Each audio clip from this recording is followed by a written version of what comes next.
Muito bem, meus amigos, vamos lá. Mecanismos da Mediunidade, de André Luiz, psicografia do Chico e de Valdo Vieira. Nós vamos iniciar aqui o capítulo número 9, Cérebro e Energia.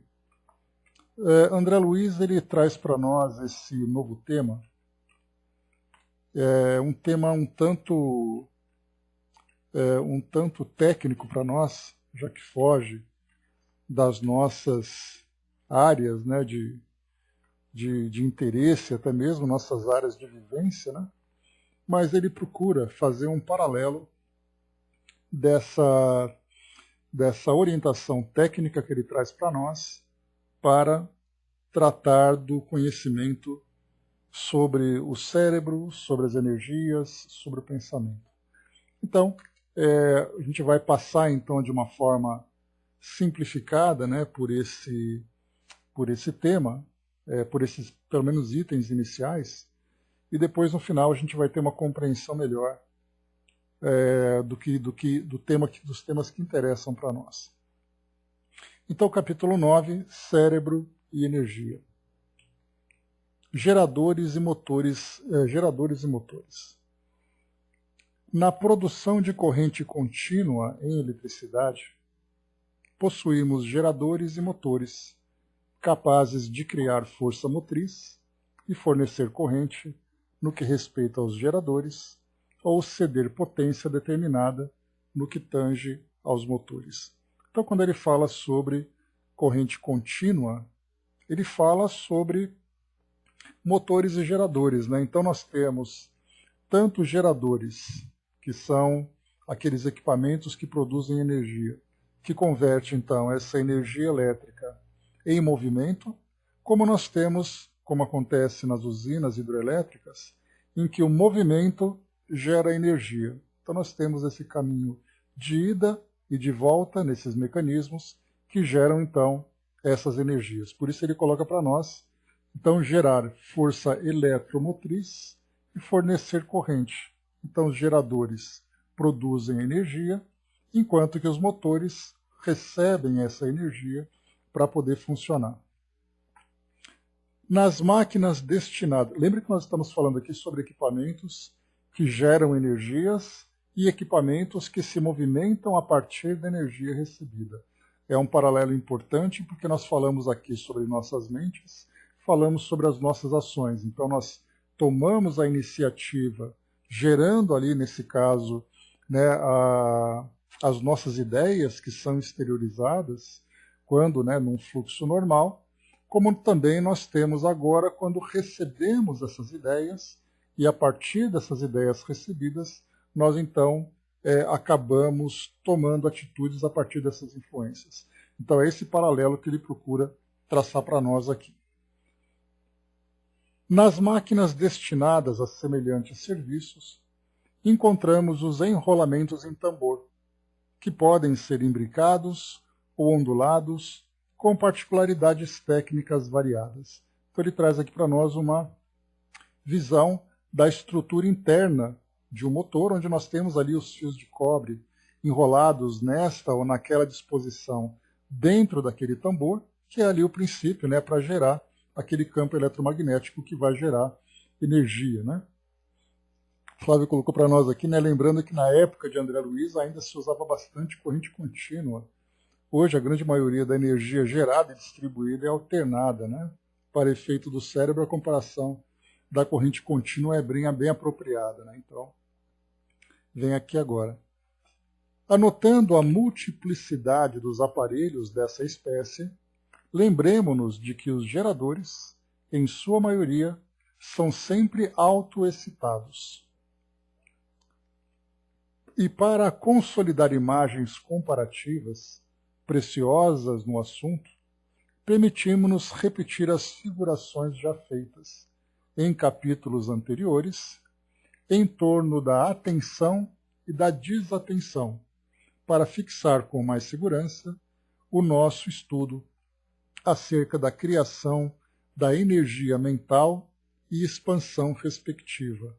Então nós vamos falar aqui sobre, né, a forma como o motor funciona, nesse caso aqui que ele traz para nós, desses princípios, falando também do nosso cérebro, no momento em que nós estamos concentrados, no momento em que nós estamos distraídos.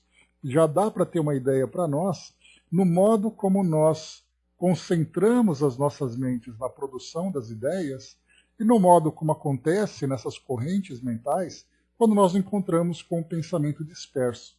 Então isso já fica bem claro para nós. No nosso dia a dia, né, no momento em que nós estamos, entre aspas, não pensando em nada, não organizando ideias, distraídos e tudo mais, e no momento em que nós estamos focados num estudo, num trabalho. Se nós pudéssemos ver um campo mental em torno das nossas, do nosso cérebro, vendo ali, né, as energias que se movimentam, no momento em que nós estamos ali processando essas ideias, daria para ter uma ideia, no modo como a corrente fica muito mais intensa, no momento em que nós estamos concentrados, e no momento em que ela fica muito mais dispersa, no momento da nossa desatenção, da nossa desconcentração. Então esses são os dois princípios que ele vai trazendo para nós, para trazer então essa ideia. Gerador shunt. Observemos um gerador shunt, em que o fenômeno da corrente elétrica é mais acessível ao nosso exame. Bom, aqui André Luiz ele vai falar desse tipo de gerador, né, que para nós é um conceito completamente fora do nosso dia a dia, mas a gente vai lendo aqui e depois no final a gente traz esse paralelo para o nosso melhor entendimento. Imaginando-se-lhe o interruptor aberto, quando o induzido começa a girar, repararemos que aí se plasma pequena força eletromotriz em vista da formação de magnetismo residual. Então aqui quando ele fala para nós sobre esse interruptor aberto, existe dentro desse tipo de gerador aquela energia residual que se encontra ali, armazenada, digamos assim, que ela vai se dispersando gradualmente. Isso porque esse interruptor se encontra aberto. Por isso, então, ele já começa a trazer esse paralelo. Esse interruptor aberto, em que nós temos um magnetismo residual, é comparado com a nossa mente no momento da distração, em que nós temos ali aquele pensamento residual, mas ele acaba sendo muito fraco. Por isso ele coloca, ele se plasma pequena força eletromotriz. Essa pequena força significa o nosso pensamento disperso, o nosso pensamento não concentrado. Essa força, no entanto, não patrocina qualquer corrente circulante no corpo, no campo. Então, por isso, essa energia residual que fica concentrada nesse equipamento, ela é tão fraca que ela não é capaz de produzir nenhum movimento. Somente no momento em que nós fechamos o circuito, em que nós vemos, então, a energia circulando nesse sistema, é que nós percebemos, então, que aí é capaz de fazer o motor funcionar. Essa é a ideia que ele está trazendo para nós. Vamos em frente. Se fecharmos, contudo, o interruptor, a força eletromotriz gerada produz uma corrente no campo que, por sua vez, determina a formação de uma força magnetomotriz de sentido idêntico àquele em que se expressa o magnetismo residual, dilatando o fluxo até que a força eletromotriz alcance o seu máximo valor de conformidade com a resistência integral do campo. Então, quando o circuito é fechado, essa energia começa então a se movimentar naquele mesmo sentido, né, da energia residual, e aí nesse caso então ele vai aumentando até que ele começa a se estabilizar, e é aí então que essa energia é capaz de produzir o movimento para aquele equipamento vinculado a esse motor. Essa é a ideia. A elevação da voltagem, na verdade aqui é intensidade, né, que é o termo que se utiliza hoje, cessa no ponto em que a linha de resistência interrompe a curva de saturação, porquanto acima dessa zona, a força eletromotriz gerada é menor do que aquela necessária para sustentar o valor da corrente excitadora. Então, por isso, então, essa elevação, né, da intensidade se estabiliza num determinado patamar, que é onde se fala aqui sobre a curva de saturação. Então, além disso, a energia não começa mais a ter utilidade. Então, é apenas aqui uma ideia técnica. Frustração da corrente elétrica. Quando, então, nós observamos nesse equipamento que essa corrente elétrica não é funcional, não é produtiva. Então diz assim: sempre que a corrente de um gerador não se alteie, ou seja, não se eleva, a frustração é devida a diversas causas, das quais salientamos as mais importantes. Então observem que aqui ele começa então, quando ele fala sobre frustração da corrente elétrica, que significa que aquela corrente elétrica não consegue atingir uma determinada intensidade que faça com que ela seja proveitosa, que ela seja produtiva para o funcionamento de um determinado equipamento. Vamos processando essas informações para a gente fazer um paralelo a respeito da corrente mental. Quando que uma corrente mental pode ser frustrante? No momento em que nós encontramos aqui a nossa mente dispersa, a nossa mente fora de concentração. Nós não pensamos assim no momento de grandes preocupações, quando, por exemplo, estou tão preocupada com uma determinada situação que eu não consigo me concentrar num trabalho, eu não consigo me concentrar num estudo, numa determinada atividade. Nesse momento, então, essa falta de concentração é uma frustração de corrente mental. É esse paralelo que ele está trazendo para nós.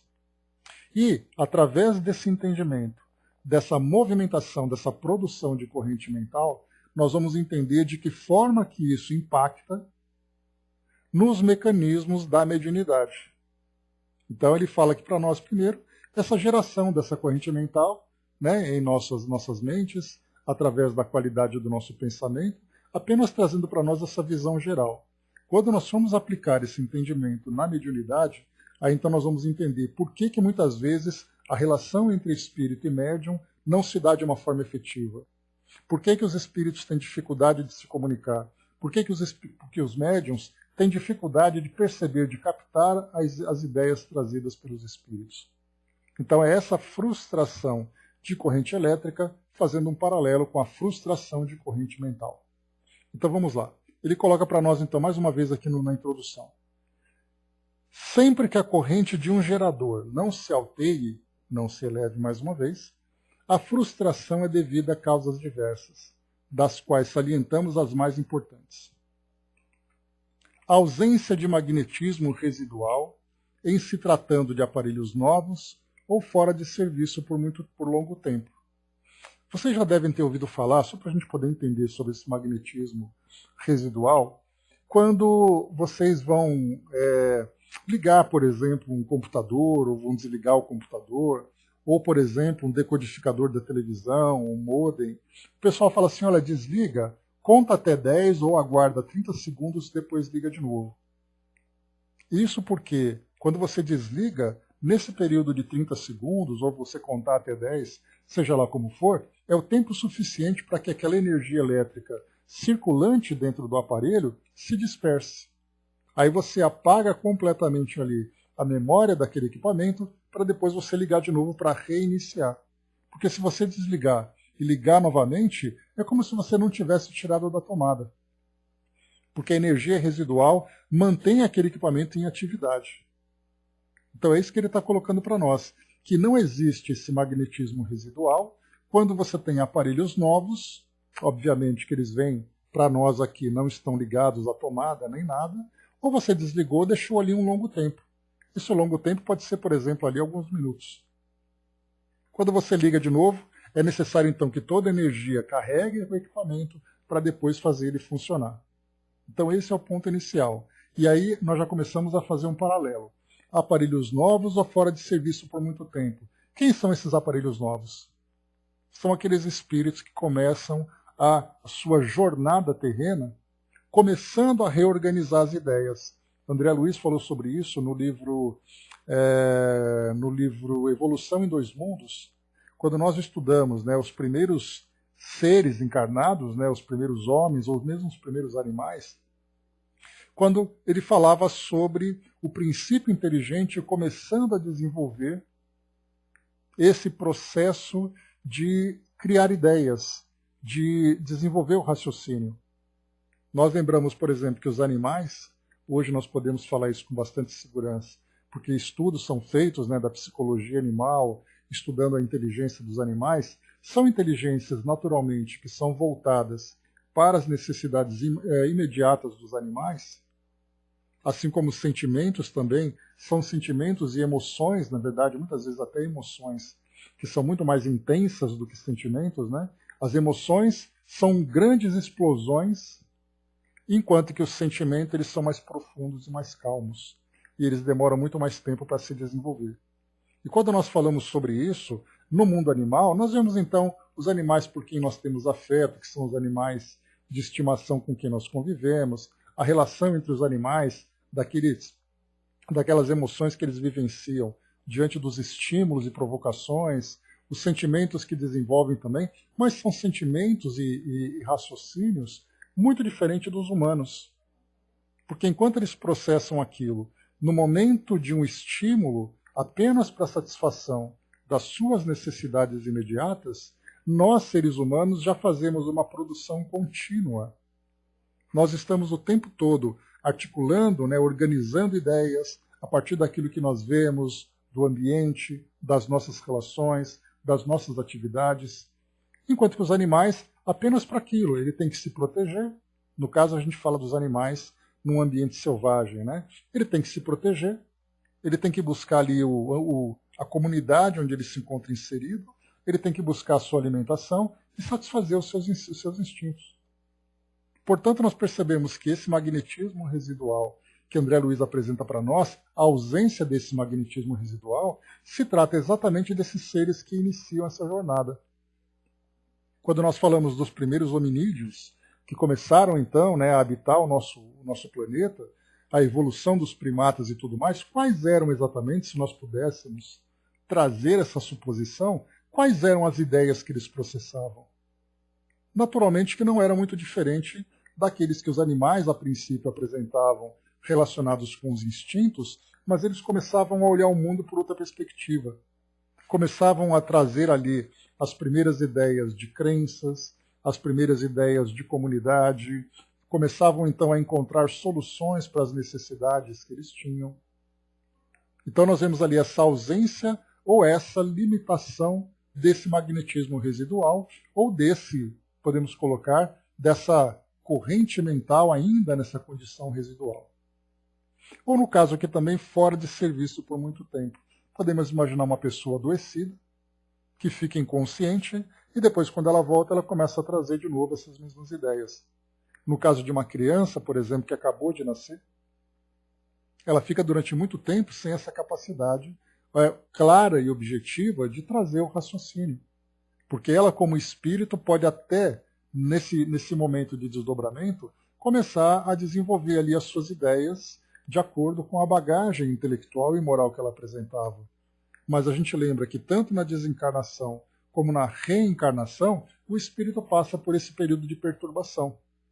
E uma criança ligada a um corpo ainda limitado, com o seu sistema nervoso se desenvolvendo, nós vamos perceber que ela não é capaz ainda de compreender, ela vai ter que amadurecer primeiro esse aparelho através do qual ela se manifesta, que é o corpo físico, para depois então ela começar a organizar de fato as suas ideias.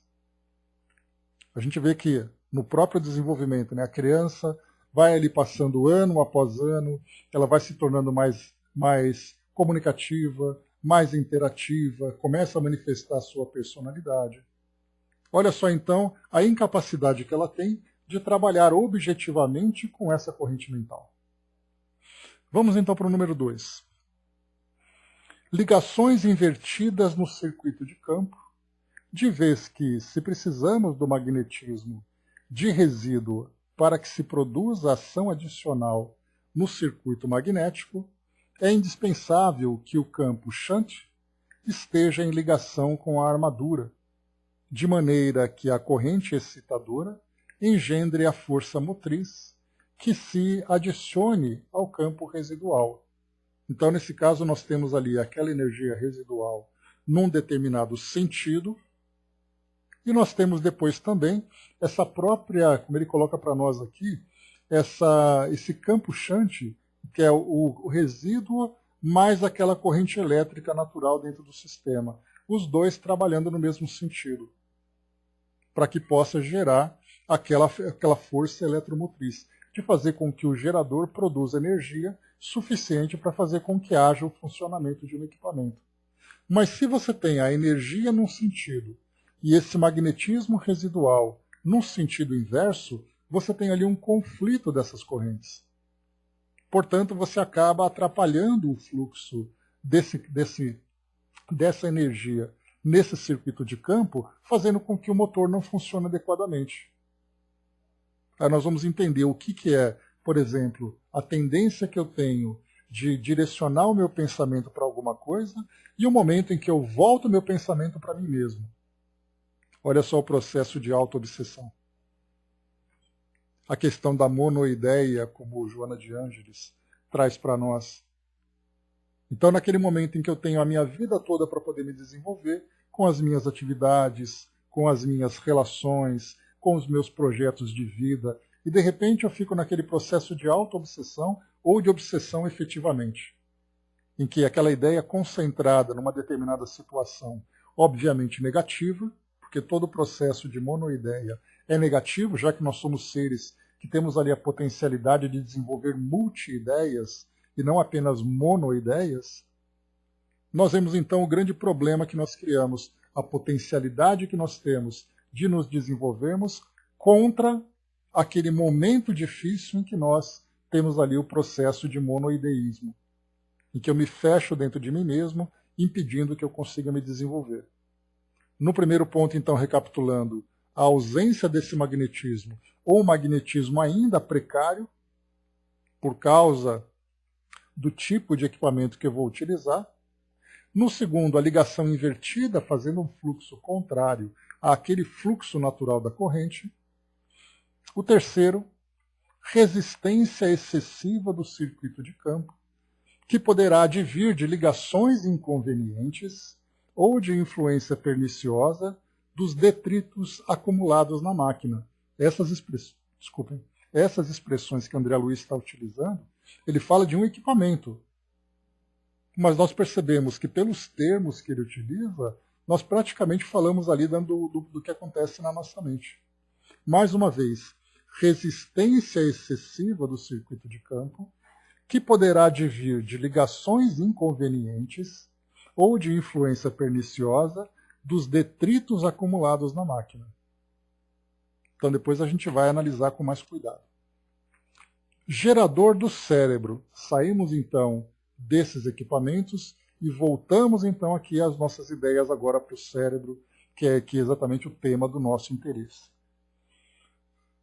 Com alguma analogia, encontramos no cérebro um gerador autoexcitado, acrescido em sua contextura íntima de avançados implementos para a geração, excitação, transformação, indução, condução, exteriorização, captação, assimilação e desassimilação da energia mental, qual se um gerador comum desempenhasse não apenas a função de criar força eletromotriz e consequentes potenciais magnéticos para fornecê-los em certa direção, mas também todo o acervo de recursos dos modernos emissores e receptores de radiotelefonia e televisão, acrescidos de valores ainda ignorados na Terra. Voltando então aqui para a gente compreender melhor, ele faz uma comparação. Esse circuito shunt que nós comentamos, ele é considerado então um gerador shunt, ele é um gerador de energia, de corrente contínua, e ele tem então aquele resíduo de autoexcitação. Ele guarda a energia dentro dele, embora ele não esteja em funcionamento.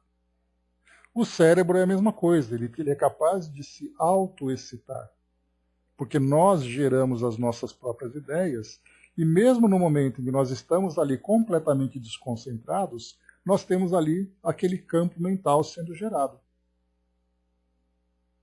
Então ele coloca, mas fazendo essa comparação entre cérebro e esses geradores, que é uma analogia bastante simplificada, André Luiz acrescenta que o nosso cérebro, dentro da sua contextura íntima, ele traz então esses avançados implementos. Então ele é capaz de gerar pensamento, de manter a excitação, transformação, nós vamos lembrar da transformação das ideias, que nós temos, né? E quando ele fala sobre geração e excitação, nós lembramos que, por exemplo, o seu bem-estar ou o seu mal-estar, aquele sentimento positivo ou um sentimento negativo, aquele momento em que nós estamos ali, né, no momento negativo, e você faz ali uma mentalização diferenciada, você tem um comportamento diferente, você começa a se sentir melhor, porque você mesmo foi capaz de transformar aqueles sentimentos, ou vice-versa.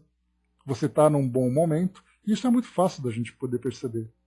Imaginemos nós concentrados agora, mentalizando um evento positivo, né, nas nossas vidas, e de repente a gente lembra de um fato negativo.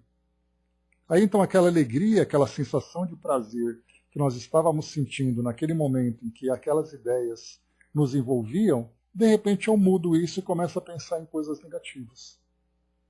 Seja por situações pessoais, seja por fatos que nós vemos nos meios de comunicação, experiências que nós vivemos, enfim, somos capazes então de transformar para positivamente ou negativamente essas energias. André colocou, né? A Joana fala muito sobre meditação e certamente é porque faz toda a diferença, sim, porque a meditação, como o próprio André Luiz já trouxe para nós aqui, né, nós temos inclusive, como nós já conversamos, não somente a meditação, mas existem hoje diversas outras técnicas para fazer com que nós então mantenhamos, né, esse estado positivo da nossa mente.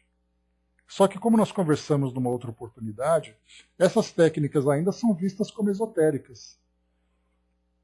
Então, cada um faz do seu jeito, cada um faz ali no momento que tem vontade, não é um padrão nosso. Então, tem gente que gosta de caminhar na natureza, aí a pessoa fala, eu sou meio natureba, coisa e tal. Aí o outro começa ali a mexer com cristais, com música, com cores.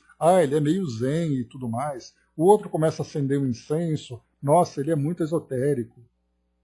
Então nós podemos perceber que esse comportamento hoje para nós, junto a esses recursos que nós encontramos, são sem dúvida nenhuma muito positivos. E nos momentos atuais, nós vamos perceber que existem cada vez mais práticas. Quantas e quantas palestras que nós encontramos hoje na internet, principalmente em tempos como esse de pandemia, em que as pessoas estão mais ansiosas, mais preocupadas, quantas e quantas técnicas novas são apresentadas com nomes que nós nem conhecemos. Então aparecem, né, esses nomes novos, né, que são os coaches. E os coaches nada mais são do que consultores. Né? Então nós temos aqueles coaches mais técnicos para áreas profissionais, nós temos aqueles coaches que trabalham com os sentimentos e pensamentos. Então são formas diferentes para fazer com que o indivíduo, então, mantenha esse padrão elevado dos seus pensamentos. Só que nós percebemos que isso é muito mais exceção do que regra. Porque nós temos uma vida, um padrão de vivência no nosso dia a dia hoje, um padrão de vivência que vai nos adoecendo. Porque nós temos ali preocupações excessivas, aborrecimentos, estímulos que nós aceitamos e provocamos, e aí depois a gente tira aqueles 5 minutinhos para fazer uma meditação. Ou seja, nós estamos então ali 23 horas e 55 minutos com o pensamento preocupado, e depois a gente faz 5 minutos de meditação. E a gente vê que é algo completamente injusto. Agora, quando nós começarmos a mudar esse padrão de vida, porque já não é mais uma questão de fazer a meditação, quando a minha vida me colocar num estado contínuo de harmonia interior, a meditação vai fazer parte do meu cotidiano. E não mais uma prática para que eu possa buscar de novo a minha harmonia interior. Então, observem, todas as vezes que vocês encontrarem, né, nas redes sociais, nos contatos que vocês fizerem, e alguém disser que, nesse momento eu tô fazendo artesanatos que trazem essa harmonia, eu estou assistindo uma palestra que fala sobre a elevação do pensamento, eu estou frequentando uma religião que me traz isso. Não vejam isso apenas como comportamento. Vejamos isso tudo como técnicas para fazer com que nós mudemos a qualidade dos nossos pensamentos. Porque essa energia que nós produzimos, essa energia mental, ela vai trazer para nós uma repercussão. E isso vai ao encontro daquilo que o próprio Emmanuel trouxe para nós, falando para nós que não existem doenças, existem doentes. Então nós nos adoecemos e essas técnicas vêm como recursos para que a gente possa buscar esse estado de harmonia interior. Por isso, então, essa transformação, essa capacidade, esse grande potencial que nós temos. Inclusive, nós chegamos a conversar outra vez sobre a questão da prece. Naquele momento em que você estiver desarmonizado, que você estiver aborrecido, estiver desequilibrado, faça uma prece. No momento em que nós vivermos em estado de prece, pelo fato de nós estarmos sempre conectados com os pensamentos mais elevados, nós trabalharmos de uma forma proveitosa, sempre vendo ali o lado positivo das coisas, e nós adotarmos esse padrão de vida, nós estaremos em prece contínua. Não precisaremos daqueles 3 minutinhos de masse rápida para poder entrar em harmonia. Nós estaremos constantemente em harmonia. Mas nós não aprendemos a fazer isso ainda, porque os estímulos e excitações que vêm do nosso mundo e do ambiente onde nós vivemos acabam sendo muito mais poderosos diante da nossa fragilidade moral, da nossa fragilidade espiritual, em termos de evolução espiritual. Então eu me deixo influenciar com muita facilidade. Se nós pensarmos, por exemplo, Jesus encarnado, como é que ele reagiria diante do mundo hoje, vendo tudo isso acontecer? Será que ele se deixaria envolver pelas estatísticas de mortes que saem na televisão, pelos conflitos e corrupções e guerras que acontecem? Ou ele trabalharia para fazer com que isso fosse modificado a partir do seu conhecimento? Então nós podemos estar envolvidos, mas não necessariamente recebermos ali, entrarmos em sintonia com esses pensamentos desequilibrados. Mas infelizmente nós nos deixamos levar, porque a nossa maturidade espiritual é ainda uma maturidade muito frágil. Nós acreditamos na imortalidade da alma, mas vivemos como seres limitados a essa existência. Então, para nós, tudo que acontece agora é ali o que dá sentido para a nossa vida. Sendo que, na verdade, esse é apenas um estágio daquilo tudo que nós estamos vivendo no decorrer do tempo. Então, é por isso que ele coloca para nós aqui todos esses potenciais. Quando nós tivermos, acreditem nisso, quando nós tivermos uma noção mais profunda do potencial da nossa mente, nós veremos então como a grande transformação que nós seremos capazes de proporcionar para nós mesmos e para o ambiente onde nós vivemos. Nós não fazemos ideia do nosso potencial. Nós somos espíritos milenares. É uma expressão que nós ouvimos muito, mas é importante a gente entender isso tudo. Espíritos milenares são espíritos que já viveram milhares de anos entre encarnações e desencarnações e experiências variadas. E nós vivemos, eu digo, por exemplo, eu tenho 52 anos. Então, a minha vida se resume a esses 52 anos. Agora, imaginemos se eu tivesse a capacidade de me compreender com um espírito com 5.000 anos de experiência. Estou chutando alto, chutando baixo, né? O que são 52 comparado com 5.000? Eu não consigo assimilar tudo isso ainda. Tem até eu me lembro de um livro que eu li, claro que eu lembro do título dele, mas era um livro em que o mentor espiritual, não era um livro espírita, era um livro espiritualista, né? Mas falava de um homem que vivia na Inglaterra, que ele era hindu, se eu não me engano, e junto com o seu mentor espiritual ele fez então ali algumas visitas no plano espiritual de várias dimensões diferentes. Ele foi conduzido. E aí então esse mentor diz para ele que a nossa existência é uma grande corrente dourada mergulhada num oceano. E que nesse momento a gente só está vendo um elo aparecendo na superfície. E a gente acha que aquele elo representa a nossa natureza, a nossa individualidade. E nós nos esquecemos de toda a corrente que se encontra mergulhada. Então esse pedaço de nós que aflora nesse oceano não representa a nossa natureza imortal. Representa apenas esse estágio. E pelo fato de nós não termos essa compreensão clara e sólida, porque para nós isso ainda é uma questão de crença e não de realidade, nós desejamos acreditar que existe essa corrente lá embaixo. Mas nós vivemos a realidade daquele elo que aparece.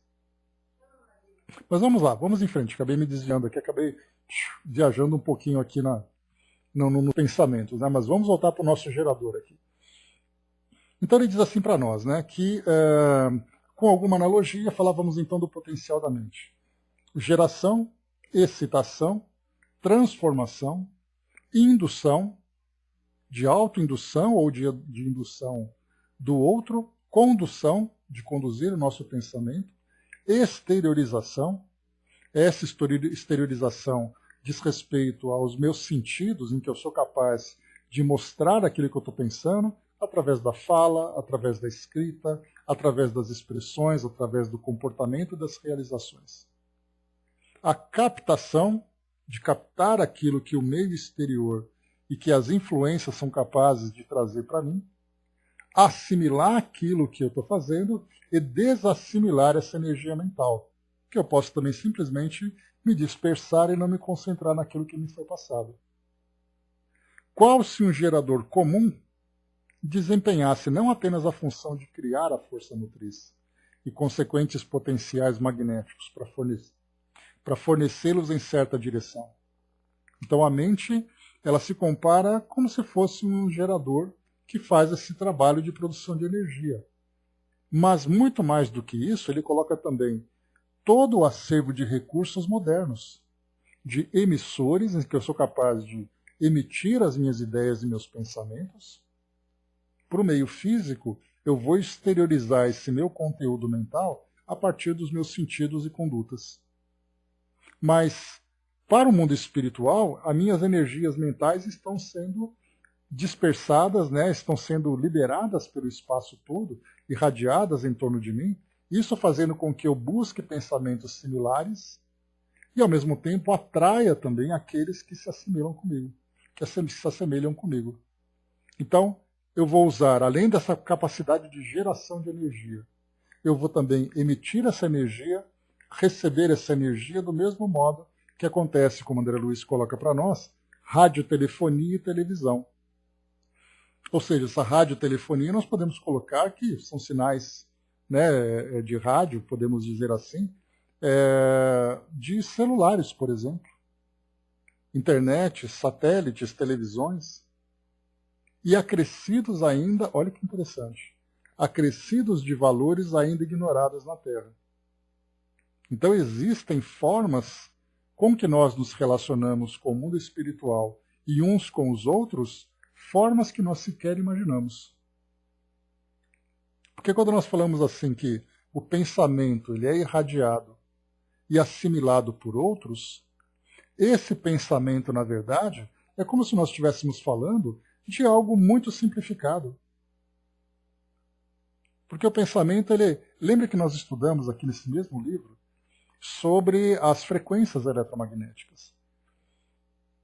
Então nós falávamos, por exemplo, só para a gente poder entender, que o som, né, a nossa capacidade de percepção do som, ele vai então de 20 decibéis a 20 mil decibéis. Né? Então esse é nosso espectro de percepção do som. Abaixo disso, que é o infrassom, e acima disso, que é o ultrassom, além de todas as outras frequências de imagens, de radiação e tudo mais, nós simplesmente ignorássemos, pensemos nisso. Ou imaginássemos que as energias que circulam no universo, decibéis. Eram decibéis, Flávio. Hertz? Então vamos para Hertz. Isso, Hertz. Mas eu queria falar dos decibéis, então acabei trocando aqui as grandezas. Né? Então, exatamente, obrigado, Flávio. Então, assim, falamos em Hertz, não em decibéis. Decibéis são outros valores. Então, quando tanto que nós estamos aqui, quando nós estamos aqui, eu estou falando com vocês a 20 decibéis, que é a potência aqui do meu equipamento. Né? Mas quando imaginemos que nós pensássemos que a energia eletromagnética existente no universo se resumisse nas 7 cores do arco-íris. E o resto tudo nós ignorássemos. É o que ele coloca para nós aqui, acrescidos de valores ainda ignorados na Terra.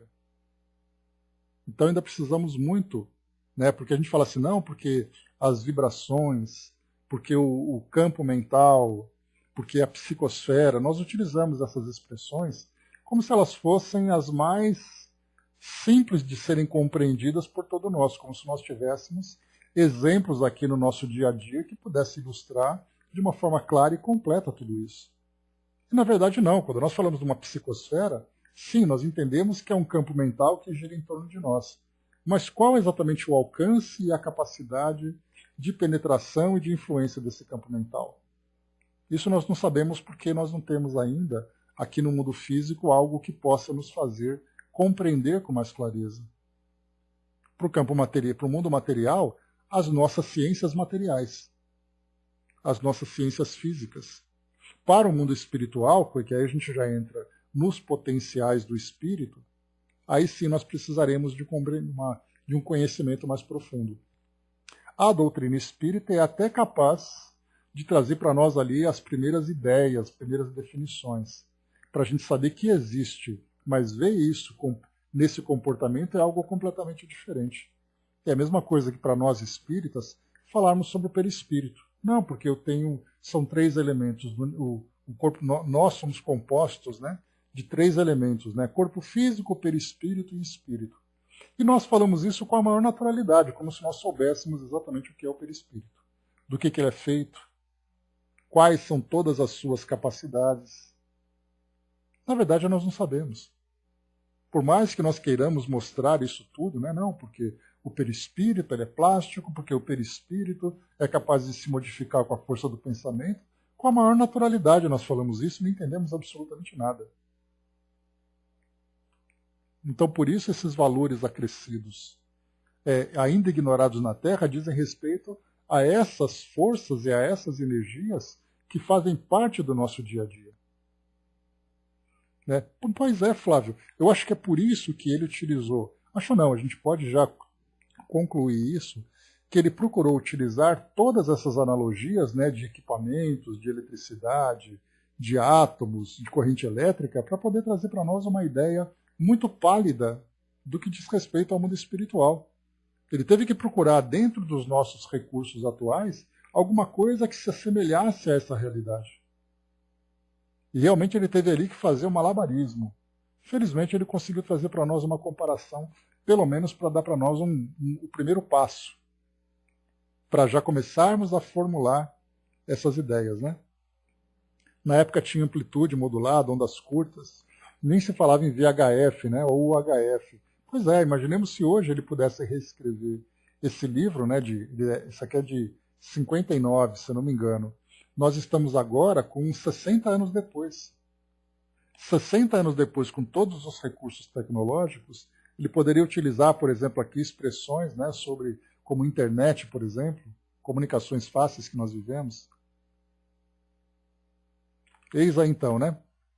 Mas vamos lá.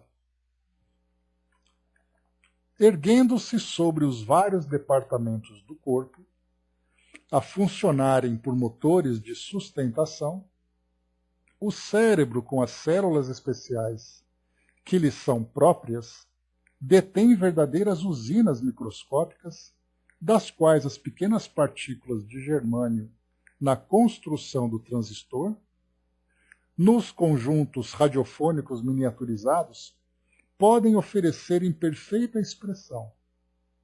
Então, quando a gente pega, por exemplo, um rádio, nós vamos olhar ali a sua placa de circuito interno, onde nós temos ali, né, tantas e tantas informações, tantos e tantos componentes eletrônicos. Ele vai trazer para nós aqui que o nosso cérebro, quando se fala sobre os neurônios, por exemplo, que são exatamente, a gente poderia colocar entre aspas, por isso que ele trouxe para nós, né, oferecer uma imperfeita expressão. Então, os nossos neurônios seriam como se fossem transistores e resistores numa placa de circuito interno. E esses transistores são formados por esse germânio, que é esse elemento químico extraído da natureza, usado para poder produzir esse material. Então, por isso que ele coloca para nós aqui, né, que as células especiais detêm as verdadeiras usinas microscópicas.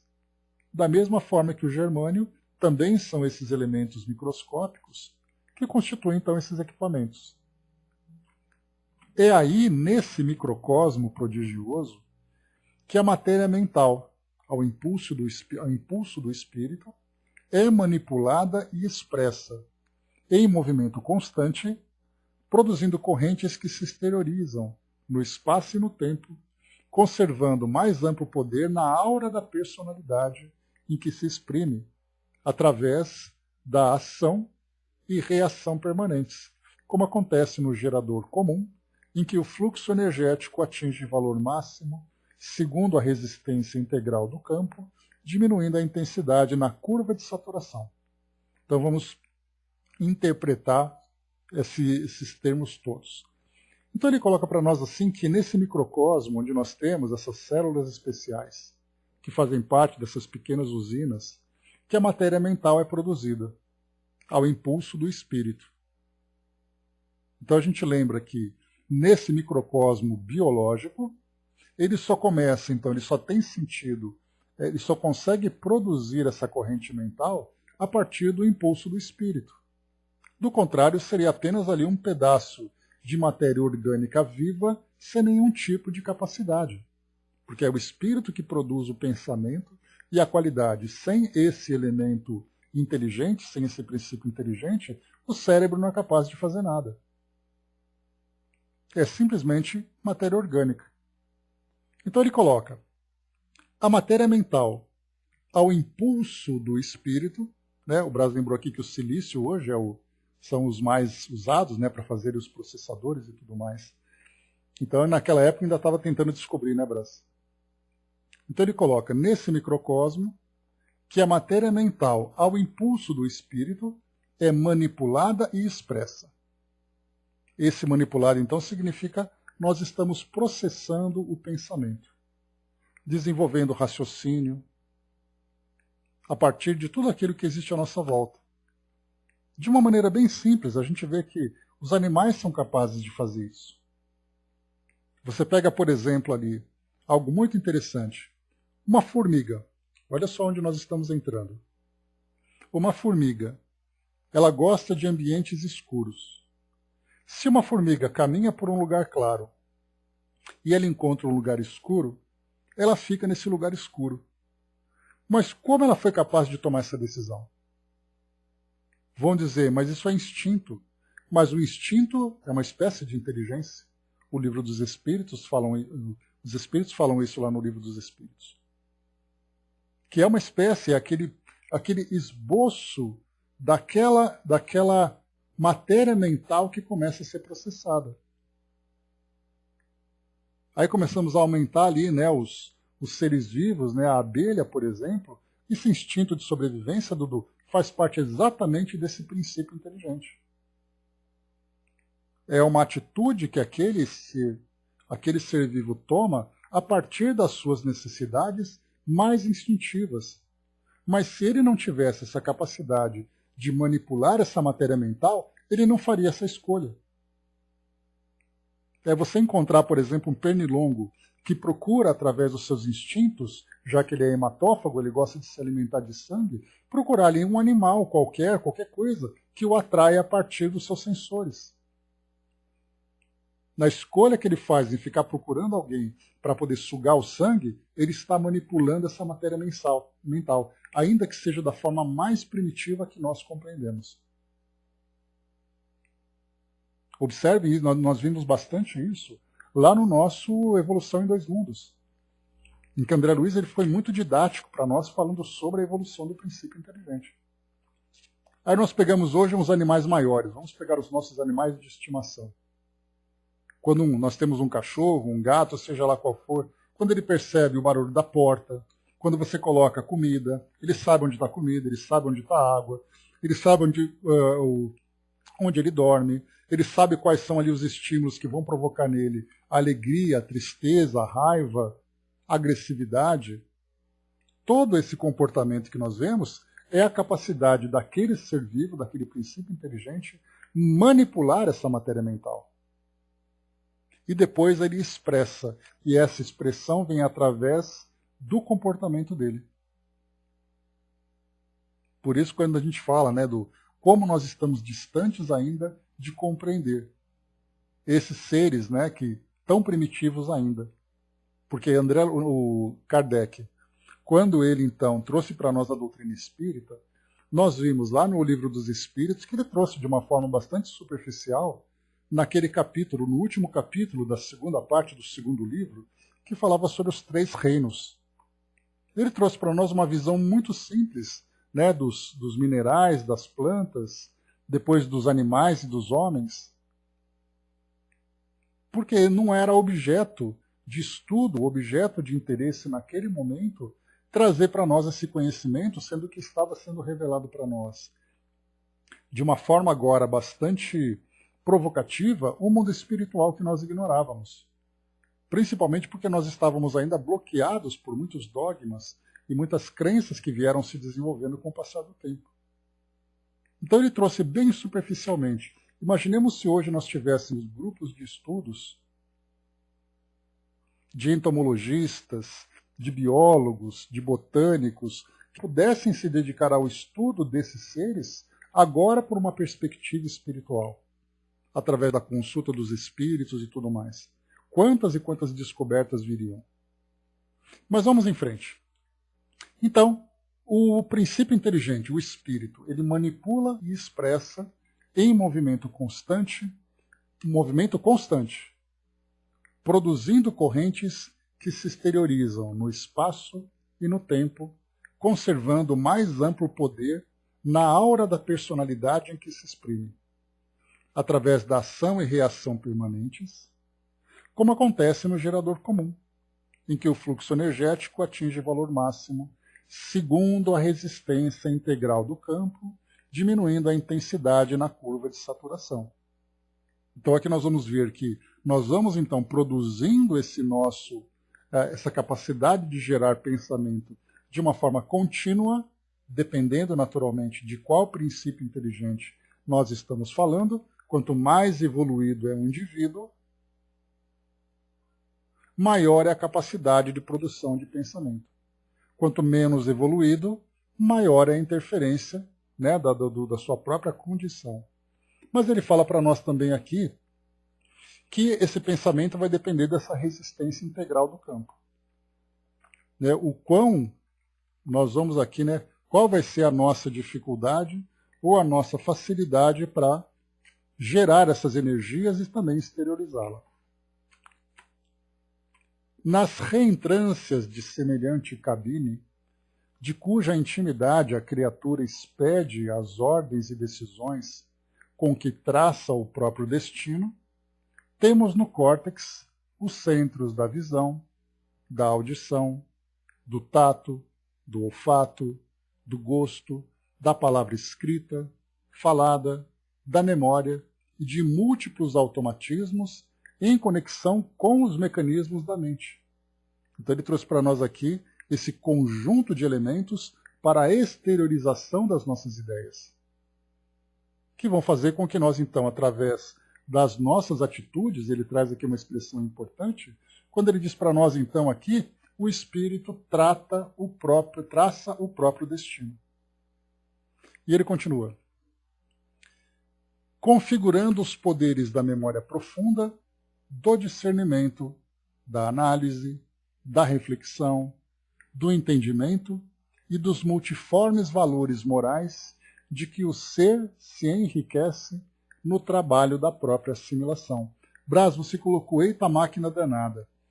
É muito interessante a gente perceber de que modo que as nossas ciências terrenas trabalham no estudo dessa máquina.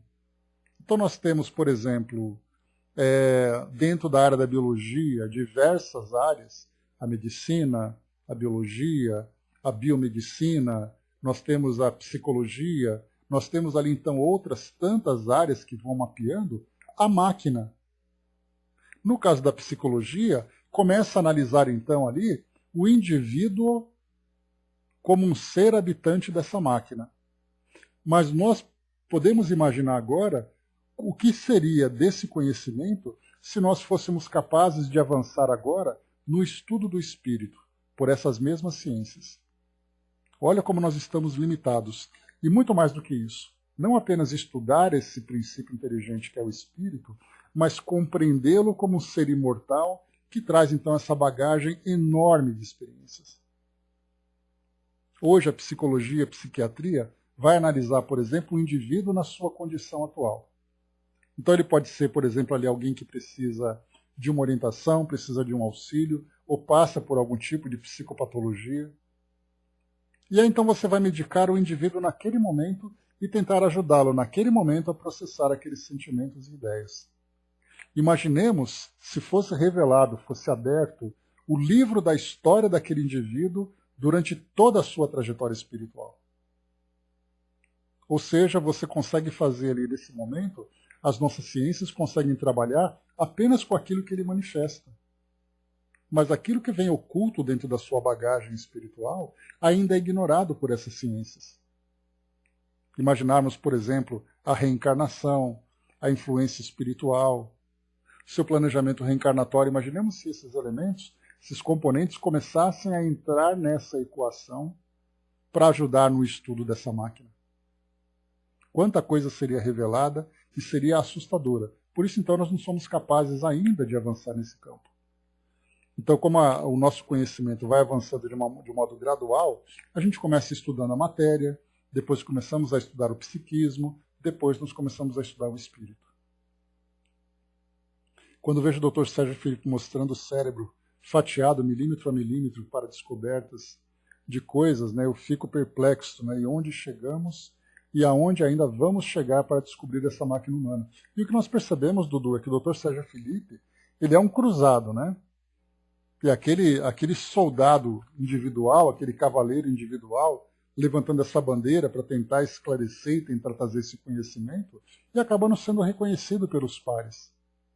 Então é ele por ele mesmo tentando fazer com que essa ideia da espiritualidade e depois do espírito comece a ser estudado. Porque quantos e quantos são aqueles que fazem esse trabalho solitário, de tentar esclarecer, de tentar mostrar, e aqueles que são os pares daquela área de conhecimento dão aquela torcida no nariz, dão aquele tapinha nas costas, mas não aderem a esse conhecimento. Então, por enquanto, ainda tem essa resistência. Você tentar trazer o seu estudo, trazer ali o resultado das suas pesquisas, do seu trabalho, mas não sendo reconhecido. Depois toda a grande viagem começa com o primeiro passo, já dizia Gandhi, né? Mas continua aqui André Luiz. Nessas províncias fulcros da individualidade, circulam as correntes mentais constituídas à base dos átomos de matéria. Opa, espera aí. Apertei um botão errado aqui, espera só um pouquinho. Tá.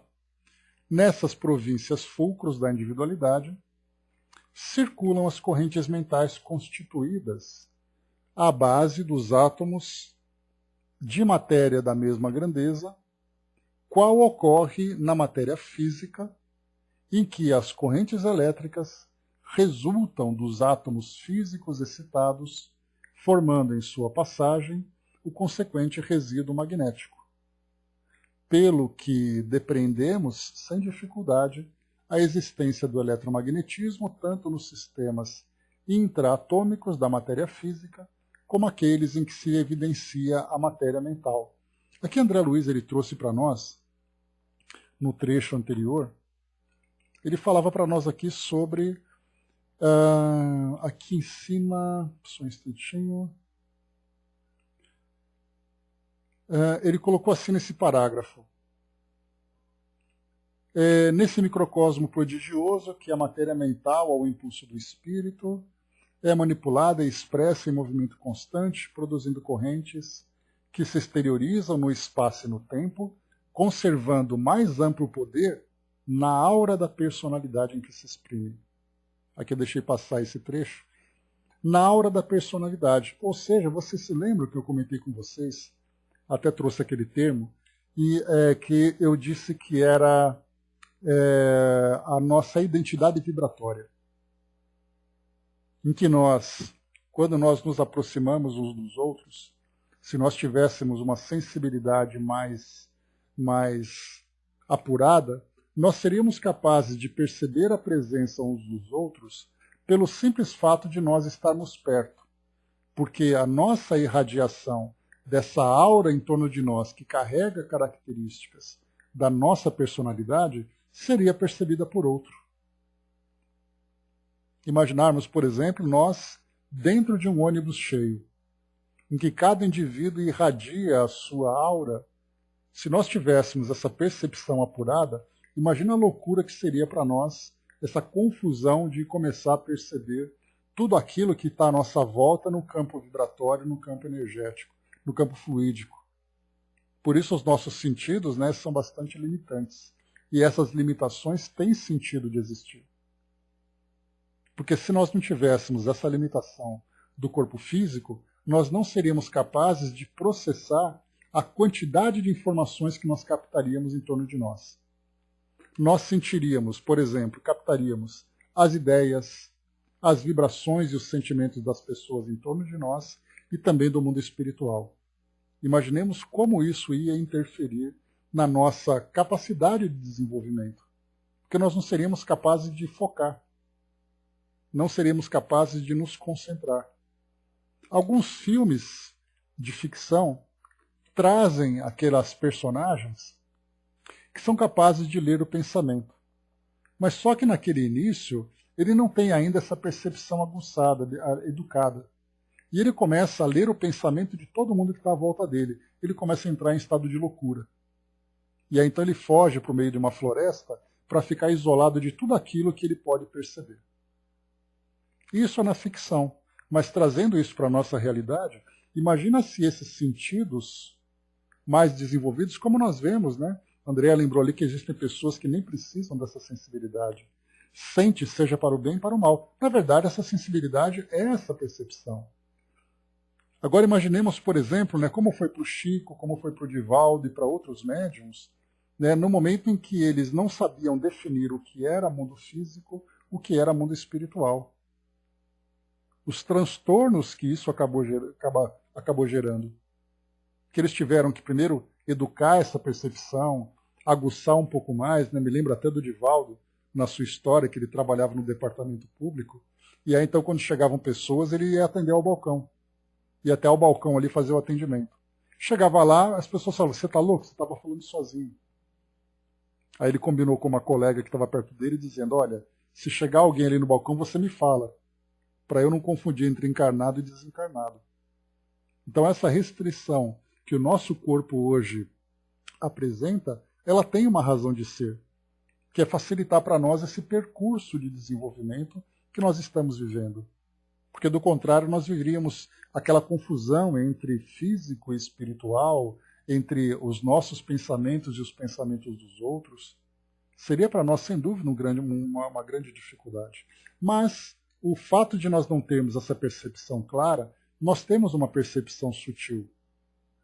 A mediunidade, essa intuição, algumas sensibilidades que nós vamos desenvolvendo, percebendo essa aura da personalidade. E essa aura da personalidade, ela traz para nós, então, uma visão positiva ou negativa do indivíduo, de acordo com o melhor, entre o positivo e entre o negativo, nas suas infinitas variações. Ok, Angelina? Nessas infinitas variações, para mostrar ali as características de cada indivíduo. Então, eu sou aquilo que eu penso. É por isso que ele fala para nós sobre esses resíduos. Né? Ele diz aqui para nós, deixa eu pegar aqui o trecho, está aqui, ó. Em sua passagem, o consequente resíduo magnético e, ao mesmo tempo, o consequente resíduo mental. Esse resíduo mental significa que é aquilo que nós produzimos que se exterioriza através da nossa aura. Eu não preciso fazer nada. Se eu estiver parado, eu já consigo produzir, porque eu tenho a minha mente está ativa. Por isso que ele traz ali, né, o gerador Shunt, que mostra para nós que esse gerador, embora ele não esteja sendo estimulado por essa energia externa, por essa fonte externa, ele é capaz de fazer a autoexcitação, porque ele guarda esse resíduo de força eletromagnética, de energia eletromagnética. Então ele continua ligado. Ele só perde isso, como a André Luiz explicou, quando você tira da tomada e deixa ele durante um tempo desligado, para que ele possa dispersar tudo isso. Do contrário, ele continua mantendo aquela energia concentrada. No nosso caso, nós mantemos essa energia concentrada. Só que essa energia mental concentrada, ela é impregnada pelos elementos da nossa personalidade. Seria isso, Brás? Então, essa energia mental concentrada vai dizer dos meus valores, dos meus sentimentos. E aquele padrão mental que nós conversamos aquela outra vez, ele se estabelece num determinado nível evolutivo e ele tende a se elevar cada vez mais conforme nós formos de fato evoluindo espiritualmente. Porque eu tenho um momento de concentração, eu tenho um momento de alegria, eu tenho um momento de tristeza, eu tenho um momento de distração, mas de um modo geral eu mantenho um padrão médio. Esse padrão médio é aquela linha que eu posso estabelecer dentro de um gráfico em que eu tenho pessoas que têm um padrão inferior ao meu, que é uma linha abaixo da minha, como eu tenho aqueles que têm um padrão mais elevado, uma linha acima da minha. E aí então nós vamos ver exatamente ali o nível evolutivo de cada um. E é esse padrão que é o resultado desses elementos que eu vou então acumulando na minha mente, que por sua vez se exterioriza através da aura da personalidade. Espero que não esteja ficando complicado, pessoal, porque eu vou falando para vocês aqui, né, as ideias que vão surgindo, esperando que consiga traduzir para vocês aquilo que André Luiz traz para nós aqui, né? Mas vamos em frente. Corrente do pensamento, para a gente poder finalizar. Deixa eu ver aqui quanto que falta. Tá, 2 trechinhos só. Sendo o pensamento força sutil e inexaurível do espírito, ou seja, ela nunca acaba, é aquela força que nós estamos constantemente produzindo. Ah, mas quando eu morrer eu paro de pensar. Não vai parar de pensar. Porque o espírito, sendo imortal, ele continua ainda pensando. Porque para a nossa ciência atual é assim, né? Você morreu, né? Então eu espero. Aqui a gente vai conseguir concluir agora, André, vai ficar mais fácil. Aqui na nossa ciência, assim, você morreu, você acabou. Morreu, acabou, na verdade, o corpo morre e o espírito continua. Então a gente já começa a ter uma visão além da matéria, né?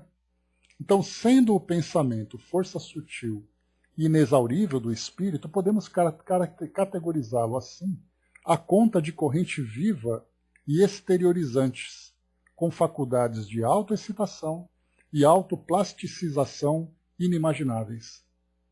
Então nós geramos esse conteúdo interior de uma forma intensa e contínua, com essa capacidade de autoplasticização. A feição do gerador Shanti, se a mente jaz desatenciosa, como que mantendo o cérebro em circuito aberto, forma-se no mundo intracraniano reduzida força mento-criativa que não determina qualquer corrente circulante no campo individual. Então, ou seja, se eu estou ali desatencioso, eu não sou capaz de produzir muita coisa. A minha capacidade mento-criativa não vou dizer que ela é nula, porque nunca fica nulo, mas ela acaba não sendo produtiva, não acaba sendo proveitosa. É aquela força que não é capaz de movimentar o motor, embora ela exista. Mas se a mente está concentrada, fazendo convergir sobre si mesma as próprias oscilações, a força mento-criativa gerada produz uma corrente de campo da personalidade, que, a seu turno, provoca a formação da energia mental de sentido análogo àquele em que se exprime o magnetismo do resíduo, dilatando o fluxo até que a força aludida atinja seu valor máximo, de acordo com a resistência do campo a que nos referimos. Surpreendemos nessa fase o mesmo fenômeno de elevação da voltagem do gerador elétrico, quando, no cosmo fisiopsicossomático, a corrente mento-criativa se alteia, se eleva, até o ponto de saturação, do qual se alonga com menor expressão de potencial no rumo dos objetivos a que se afeiçoe, conforme a linha de desejo. Concentrado, nós geramos essa força mais intensa e ela então se exterioriza de uma forma produtiva. Se nós estamos desconcentrados, desatenciosos, nós então somos capazes de gerar apenas aquele pensamento limitado. Dudu trouxe para nós aqui, né? O pensamento é a vida de quem quer fluir no meio em que vive, seja ele no ordem em que tu vives, seja ele no plano espiritual. Então, pensamento é vida. Guardemos essa expressão. Pensamento é a turbina de quem quer agir na forma que a mente percebe algo que o acolhe. Pensar é mover a mente. E aqui, então, nesse pensar, obrigado pela contribuição, pensar é mover a mente. Aqui a gente vai entrar agora comparando com o André Luiz, que ele coloca sobre a qualidade desse pensamento. É um pensamento concentrado, direcionado, ou é um pensamento disperso? E esse movimento da mente vai mostrar exatamente ali a capacidade de você criar, transformar, produzir, ou simplesmente sobreviver, limitado ali na sua desconcentração, na sua desatenção. E ele finaliza para nós aqui nesse trechinho final, só 3 exemplos para a gente poder concluir. Negação da corrente mental. Lembra que aqui em cima, voltando um pouquinho, nós vimos então frustração da corrente elétrica. Vocês se lembram, né? Quais são ali os elementos que vão frustrando a produção dessa energia, desse fluxo de energia. Aqui agora ele fala sobre a corrente mental. Então ele diz assim, sempre que a corrente mental ou mentocriativa, mente sem pensamento é caixa vazia. Olha só. Ou, lembrando também, né? Mente vazia é oficina do diabo, como diz a expressão popular. Olha quantas vezes nós estamos ali, né, sem valorizar esse potencial que nós temos. Então ele diz assim, sempre que a corrente mental ou mentocriativa não possa expandir-se, tal negação se filia a causas diversas, das quais, como acontece na máquina Shanti, assinalamos as mais expressivas. Então vamos lá. O que atrapalha a produção dessa energia potente que nós temos aqui, a capacidade de gerar? A ausência de magnetismo residual, em se tratando de cérebros primitivos, isto é, de criaturas nos primeiros estágios do pensamento contínuo, no reino nominal, ou de pessoas por largo tempo entregues à profunda e reiterada ociosidade espiritual. Eu trouxe para vocês lá, comparando, né, com a frustração da corrente elétrica, essa comparação já. Aqui o que eu não trouxe para vocês, essa ociosidade, beleza? Essa ociosidade espiritual. Quantas vezes nós temos pessoas que não vivem, sobrevivem? E aí começam a gerar um estado mental em que surgem ali as psicopatologias, os desânimos, a falta do sentido de vida, e isso de uma forma prolongada. Porque aí então não é aquele momento de ociosidade, é um estado de ociosidade que vai se prolongando com o passar do tempo. E isso faz com que o indivíduo não seja capaz de produzir. E nós encontramos tantas pessoas assim. Vocês se lembram até que eu comentei de um documentário uma série de reportagens que passou na Band, no jornal da Band, que falava sobre aposentadoria. Só para reforçar essa ilustração. E naquele episódio falava sobre pessoas que se aposentavam e falava sobre o estado mental dessas pessoas. Aí vinha ali pessoas que as mulheres geralmente entravam em depressão e os homens geralmente se envolviam com alcoolismo. Porque a vida produtiva dele, que era uma vida muito mais produtiva, braçal do que moral, no momento em que ele para de trabalhar, ele não tem mais como se desenvolver. Aquele que trabalha e tem ali vamos dizer assim, a vida dele vai muito mais além do que o trabalho, mas é uma vida permeada de ações úteis, de atividades, de tarefas. Quando ele para de trabalhar, ele dá continuidade nessa mesma produtividade. Mas quando a vida dele se concentra apenas naquilo, eu trabalho para ganhar dinheiro para sobreviver, ele se aposenta, o que ele faz da vida dele? E é aí que a gente vai lembrar de Joana de Ângeles, né, quando ela dizia, né, quem é solidário jamais será solitário, né, isso no sentido da caridade. Então aqui nós vamos encontrar essa ausência desse magnetismo residual. No 2, circuitos mentais invertidos em relação de monodeísmo vicioso, na maioria das vezes agravado por influências obsessivas. Aqui eu trouxe para vocês também aquela comparação, né, do indivíduo num estado de sofrimento contínuo, ele não consegue sair para poder viver ali toda a sua potencialidade como um espírito numa encarnação que traz para ele oportunidades de desenvolvimento. E isso atrapalha a produção dessa corrente mental. E para finalizarmos, deficiência na aparelhagem orgânica. Lembra daqueles resíduos na máquina que impede que ela trabalhe de uma forma proveitosa para gerar essa energia? Aqui ele fala sobre a limitação do aparelho biológico. Deficiência da aparelhagem orgânica por motivo de enfermidades ou perturbações temporárias, oriundas do relaxamento da criatura no trato com o próprio corpo. Então, ali são limitações diversas que o indivíduo tem, gerando esses distúrbios, gerando essa desorganização, ou mesmo algo que veio de uma forma me fugiu o nome, nasceu com isso, né? Me fugiu a expressão agora, né? De uma forma congênita, lembrei aqui.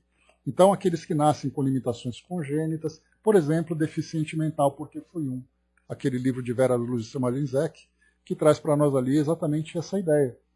O indivíduo nasce ali com limitações intelectuais porque o seu veículo físico o impede o espírito de se manifestar. Então vimos aqui, eu achei bem legal, embora André Luiz tenha trazido para nós essa máquina Shanti, que eu tive que pesquisar para saber o que era, deu para a gente ter uma ideia exatamente dessa capacidade que nós temos de armazenar nossa própria energia, embora nós estejamos recebendo também energias de fontes externas, e essa energia, então, ela vai se moldando de acordo com os elementos que compõem a nossa personalidade. E aí, então, nós criamos esse campo eletromagnético que está impregnado com as nossas características pessoais. Eu sou aquilo que irradia. Fazendo uma comparação simplificada, lembre que nós estudamos uma vez que se o pensamento tivesse cheiro, tivesse um odor, qual seria exatamente o odor dos nossos pensamentos atuais? Ou dos nossos pensamentos de um modo geral? Seria um pensamento perfumado ou seria um pensamento fétido? Nesse caso, quando se fala sobre energia, nós não temos o cheiro, mas nós temos ali aquela vibração que pode ser agradável ou desagradável na nossa forma de nos relacionarmos. Ou não, nós temos ali, né, aqueles que têm ali aquele momento neutro, aquele mais tendendo mais para um lado do que para o outro. Né? Só para fecharmos aqui, o Flávio colocando, comparando, um gerador ligado e sem gerar energia ligado na rede, gera uma série de correntes chamadas correntes parasitas. Dá até para comparar, né? Exatamente. No gerador de correntes parasitas vão para o sistema de aterramento para descarregar. Estou imaginando o nosso corpo físico. Né? Então a gente vê assim, né, o que como falta ainda para nós o entendimento, a compreensão, para que a gente possa lidar com a nossa mente e com o nosso corpo físico de um modo equilibrado. Por isso todas essas teorias ou essas técnicas que vão surgindo nos auxiliam, inclusive aí tratando das questões religiosas. Né? Beleza, Dudu? Mas é isso, meus amigos. Encerrando por aqui, né? Só fechando por aqui o nosso estudo de hoje. Então falamos aqui sobre o cérebro e energia. Eu sinceramente espero ter conseguido passar para vocês, traduzido para vocês aquilo que o André Luiz trouxe aqui para nós. Foram aqui exemplos que no início foram muito técnicos, mas depois a gente conseguiu desenvolver, porque mostrando que essa energia que nós acumulamos e nós então dispersamos é o que vai estabelecer para nós uma relação com o mundo espiritual, de uma forma positiva e negativa dentro do campo da mediunidade. E no nosso próximo encontro, beleza, Flávio, ainda bem, ajudou, né? Então aqui para nós, no próximo encontro, capítulo 10, fluxo mental. Estudaremos então a partícula elétrica, estudaremos partícula mental, corrente mental subhumanas, função dos agentes mentais, corrente mental humana, campo da alma,